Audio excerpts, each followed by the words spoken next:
On PC and mobiles, I will show you in a few moments how to join Red Dead Redemption modded Discord server. It's the same method on both PC and mobiles. For this, we will open a browser on your PC or mobile. Can be whichever.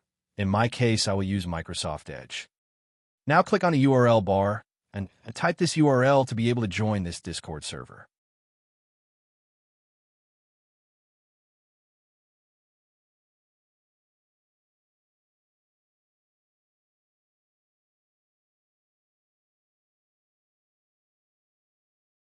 Doing this will automatically start your Discord application if you have it installed. Then click Join, and you'll have access to the Discord server.